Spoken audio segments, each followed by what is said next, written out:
bad software development project has several key ingredients.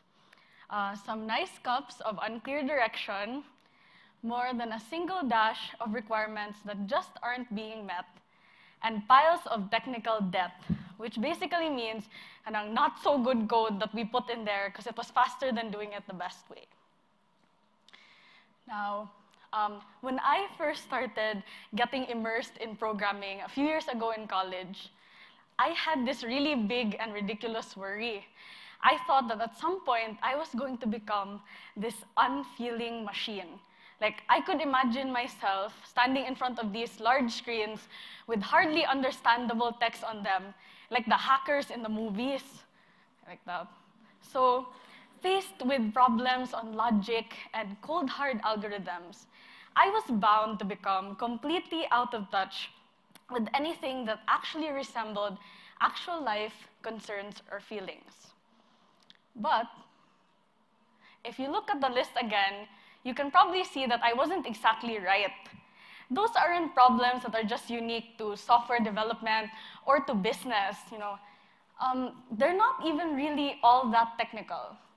In fact, if you replace a few words, they look like the same bunch of things that would lead you to declare a crisis in life. So, still unclear direction, a few goals that aren't being met, and these temporary fixes, or basically like the things you settle for now because you think you don't have the time to do what you really want to do. Now, when I realized this, I had two initial reactions. The first one was pretty negative. I mean, I already had to deal with these problems in real life. Now, apparently, they were in my virtual one too. But then the second one was, wait, does that mean that the solutions that apply to these technical problems, the ones that people have been trying to fix over the years, does that mean that they could also apply to my own struggles of existence? So, armed with this thought and the things I learned about software development from school and at the startup I've been working at, how could I try and fix these problems? Like, what could I do? And generally, when you're brewing a mixture of this sort, familiar situations being things aren't working out, you don't know whether you should shift to another course or move to another job, or maybe you actually know what you really want to do, but you just can't seem to get there. What can you do? Option number one, you can plan everything out so that everything is really nice and well organized, and all you have to do is just follow the steps that you've made for yourself. Sounds easy enough. When I was around like 8 years old, I considered myself the ultimate master of this option. Like, I had this nice pink Barbie notebook. Instead of putting my secrets or stuff about my classmates, I just made schedules for every single day, like a really detailed schedule, so like that. Like really, really fun, right? Really fun hours of just doing my homework and studying and sleeping before 8 p.m. And of course, I had some really enjoyable break periods, which I spent, not watching Yu-Gi-Oh! Or playing with my Game Boy, but studying in advance. Like, just your typical super fun 8-year-old. Yeah.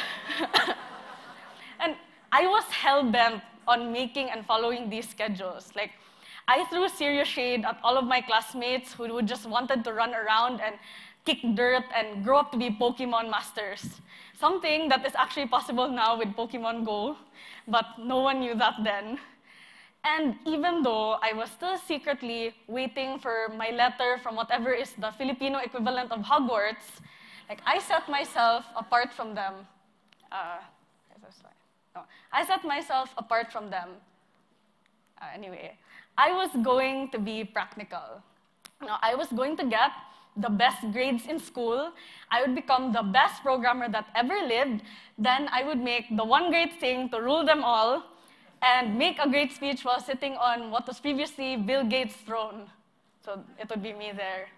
And then, at that point, like, my life would be too awesome to handle, right? They'd have to make a movie out of, like, a movie about me. So this is how, that poster would look like. Okay. So And this was all going to happen, okay, in just one fantastic go. Super practical kid, super practical. So that kind of really heavy planning in software, that's characterized in what's called the waterfall model. So in the waterfall model, basically you take all of these requirements, so all of the things you want, and you list them all down. When you have that list, you make a design that allows you to achieve everything. Okay, you have your design, then you go out and implement it. When you have your results or your product, you test it out a bit, and bam, suddenly, you have a product. It's out in the world. Sounds like a great solution, right? But the thing with this approach is that it only really works well if your requirements are extremely defined to begin with, and you're building it in this environment where there isn't a lot of change. That doesn't really exist. So, example, if you're making your product already, and suddenly Google releases the exact same thing. Or even worse, you make your product, and you realize that no one actually cares about what you're doing. Like, now what? The approach doesn't really tell you how to deal with this. Because it's not that easy to make something and just scrap everything, then suddenly start the long process all over again, right? And sometimes with this approach, you don't even know that you have to scrap everything because you don't look at the results until the very end, until you've followed through with everything in your plan. So in the same way, we can set a lot of goals for ourselves, but many things can derail us. Accidents, health issues, people who just seem to want to ruin our lives, or sudden changes in desire, like just our own sudden changes in desire. Like, I think most, if not all of us here know that expectations don't really equal to reality most of the time. So then what? Luckily, there's option number 2. Still plan, but with constant change, both positive and negative in mind. So, a long time ago, in a land far, far away, 17 people met up in this ski resort. Those 17 people had one thing in common. They were all really fed up with how software development was being done at the time. They felt that those processes like waterfall were just too heavy, and they were literally bringing everything down. So they felt that they had to come up with an alternative. And when they got out of that magical meeting, they had one, and they had this 12-point manifesto. This moment would soon be known as the birth of AGILE. So AGILE is this big buzzword that's been making its rounds for years, and you can constantly hear it being mentioned in places, especially like hot startups in Silicon Valley. So what's it really all about? Like, what's AGILE and how can we use it? Now, AGILE actually has, like I said, 12 points and different versions, but there are some key elements that I think are particularly helpful to us. First, do things little by little. So instead of having those big tasks, you just break them all down to smaller pieces. Accept change as it comes. Know that sometimes your requirements are just going to change, even halfway through. Evaluate constantly. Just always keep evaluating. And if the need arises, then you have to adapt. So this process seems to really work well with software development or places in tech. Like breaking up large tasks and evaluating the results constantly has led many startups to success. For example, did you know that Instagram actually started out as a location app like Foursquare? It's just that the creators realized that people were doing less checking into places, and they were actually doing more posting pictures of their mirror selfies or of their dogs. So they decided to capitalize on this, and they adapted and became that hashtag and filter-filled Instagram that we know today. And tech is filled with dozens of these stories. YouTube used to be a video dating site. Yeah, surprise. And then Twitter, this is even more shocking, like Twitter wasn't actually for expressing your feels in 140 characters or less. It was actually an audio sharing site. Yeah, so like really far off. And Facebook, well, Facebook was just a place that showed you 2 pictures and asked you which one was hotter. So it was basically, literally, a Facebook. Like, literally a Facebook. So now, yeah, this seems to really work.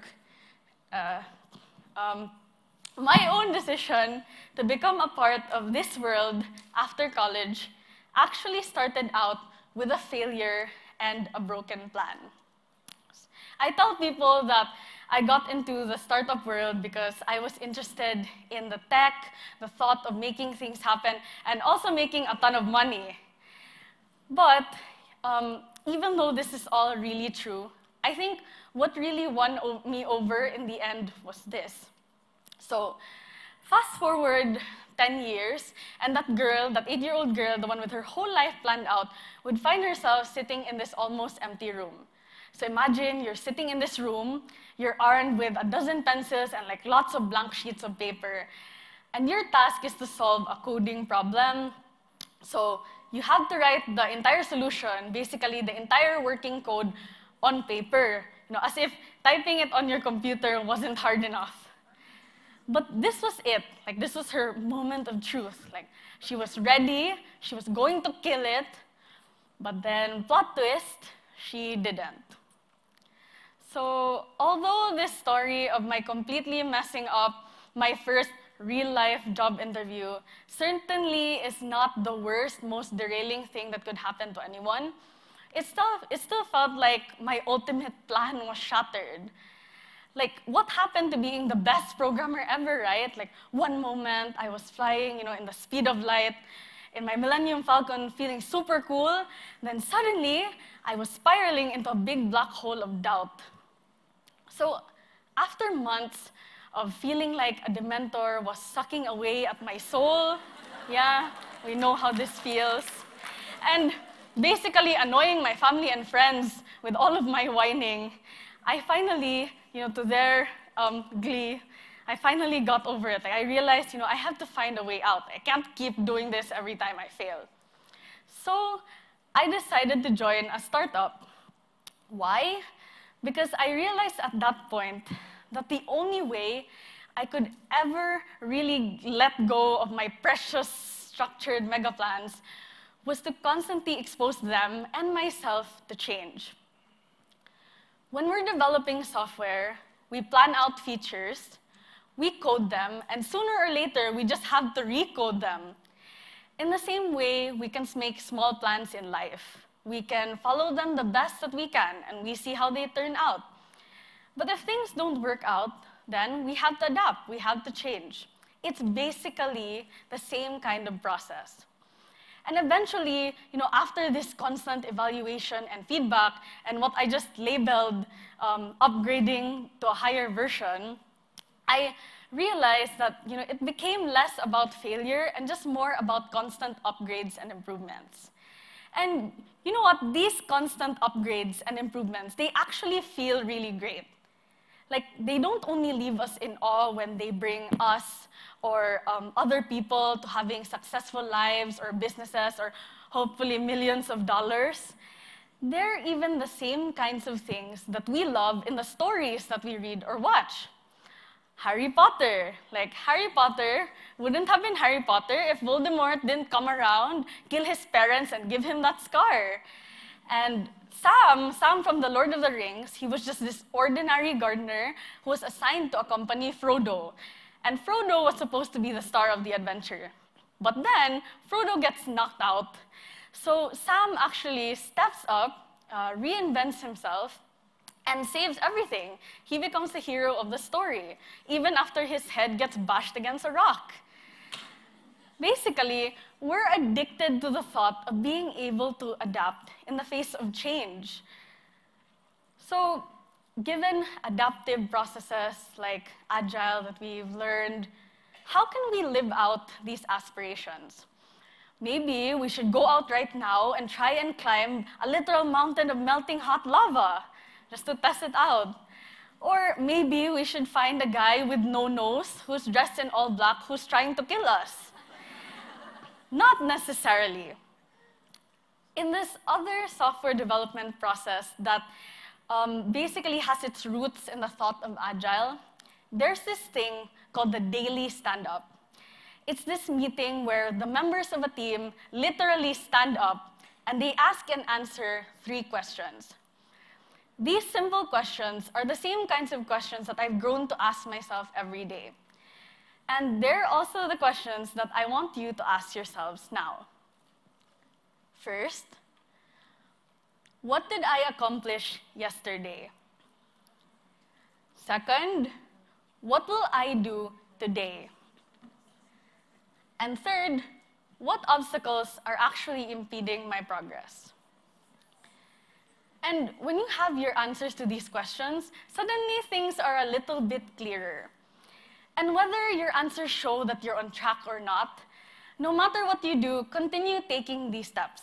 Let's all ask ourselves these questions, whether in school or at work, for our own lives, or even for the improvement of the entire country. And in the process, let's be agile, let's be flexible, and let's learn a lot. Because after all, everything changes. And even though sometimes it really, really sucks, but it also means that if we're stuck in a rut or we feel like we're just failing software projects, definitely I can relate to this, then at the very least, it means that we don't stay that way forever. Thank you.